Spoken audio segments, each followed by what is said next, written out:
दोस्तों, आप सबको हमारे इस चैनल में फिर से एक बार स्वागत है। सोने की चिड़िया। एक बार ढोलकपुर जंगल में कूकू कोयल बहुत ही मीठा गाना गा रही थी। मैं हूँ कूकू कोयल, गाती हूँ सुंदर मीठा मीठा गाना। तुम सब भी सुनकर आ जाना। आ जाना, आ जाना, आ जाना। उसकी आवाज दूर दूर तक सबको सुनाई दे रही थी। तभी उसकी आवाज सुनकर एक जादूगर वहां आता है और उससे कहता है, वाह कूकू कोयल, तुम्हारी आवाज तो बहुत मीठी है, बिल्कुल खरा सोना है। सोना, हाँ सोना। तभी जादूगर आबरा का डाबरा बोलता और कूकू कोयल से कहता है, तुम अब से जब भी गाना गाओगी और गाते समय अगर तुम्हारे मुंह से एक भी बूंद पानी के नीचे गिर गई तो वो बूंद सोने में बदल जाएगी।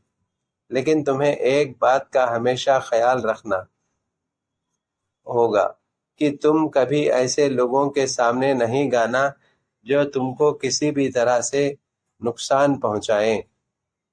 ऐसा बोलने के बाद जादूगर वहां से चला जाता है। इधर कू कू कू कोयल फिर से गाना गाने लगती है।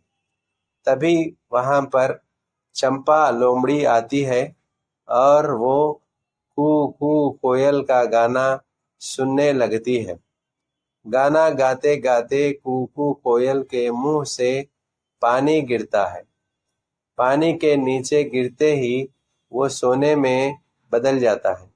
चंपा लोमड़ी अपने सामने सोना देखकर बहुत खुश हो जाती है और झट से सोना उठाती है। फिर वहां से बहुत तेज दौड़ लगाते हुए अपने घर पहुंचती है। इधर कू कोयल गाना गाती रहती है।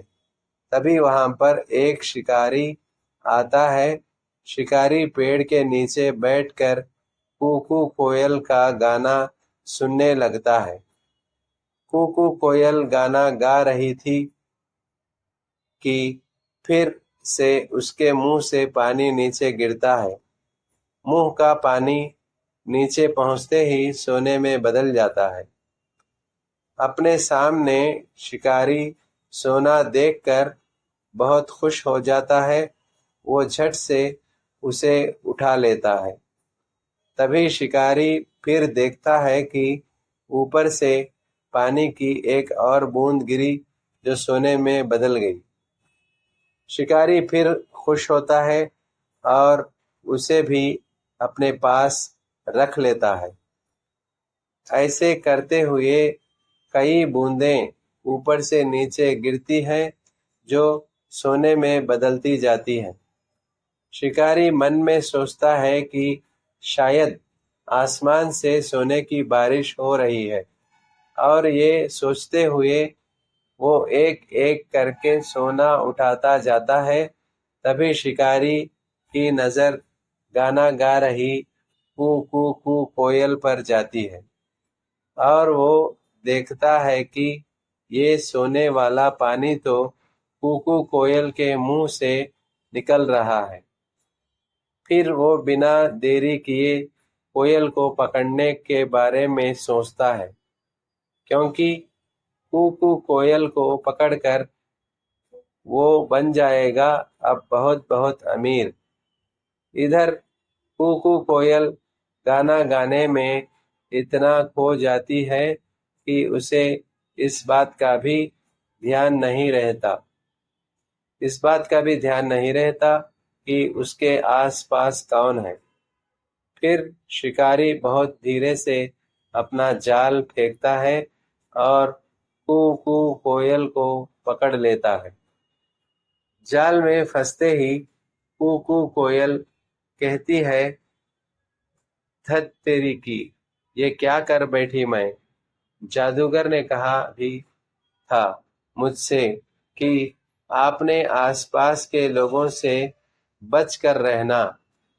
अब देखो मैंने अपनी लापरवाही के चक्कर में क्या कर लिया, जाल में फंस गई। इधर कूकू कोयल को ले जाते हुए शिकारी अपने मन में सोचता है कि क्यों ना इस कोयल को राजा को ही दे दूं। अगर राजा को दे दिया तो राजा इसके बदले मुझे राजमहल में रहने देंगे, फिर पूरी जिंदगी आराम से बीतेगी मेरी। हाँ, यहाँ यही सही रहेगा। ऐसा सोचते हुए शिकारी राजा के पास पहुंचता है और उसे सारी बात बताता है। राजा कोयल को लेने और उसके बदले शिकारी को अपने राज्य महल में रहने देने की बात मान जाता है। तभी वहां पर राजा का मंत्री आता है और उससे बोलता है कि महाराज, ये शिकारी झूठ बोल रहा है। आपने कभी सुना या देखा भी है क्या किसी चिड़िया के मुंह से सोना निकले? भाई, मैंने तो नहीं देखा। मंत्री की बात सुनकर राजा शिकारी से कहता है कि पहले मुझे सोना दिखाओ। आखिर ये कोयल कैसे सोना निकालती है, मैं भी तो देखूं। राजा की बात सुनकर शिकारी कोयल से गाना गाने को कहता है, लेकिन कोयल तो इस बार कोई गलती नहीं करना चाहती थी, इसलिए वो अपना मुंह ही नहीं खोलती।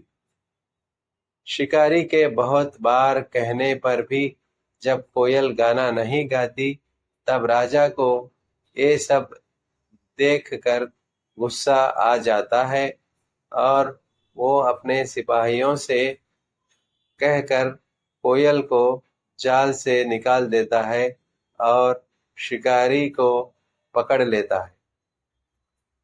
जाल से निकलते ही कोयल गाना गाना शुरू करती है। कू कू मैं हूँ, कू कू कोयल, कोयल गाती हूँ। मीठा मीठा सुंदर गाना जिसे सुनकर तुम सब मेरे पास, और फिर तभी उसके मुंह से फिर से पानी नीचे गिरता है जो सोने में बदल जाता है। राजा यह सब बस देखता ही रह जाता है और अपने सिपाहियों से कोयल को पकड़ने को कहता है, लेकिन इस बार कू कू कोयल पहली जैसी कोई भी गलती नहीं करती है और वहां से उड़ती हुई सीधे ढोलकपुर जंगल पहुंचती है।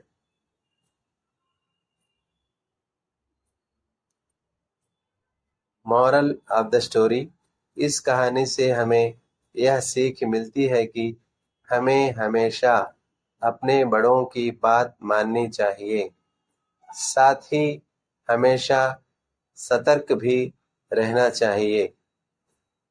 दोस्तों, कहानी अगर आपको अच्छी लगी तो एक लाइक बटन दबा देना और हमारे इस चैनल को और कहानियों के लिए आप सब्सक्राइब कर लीजिए।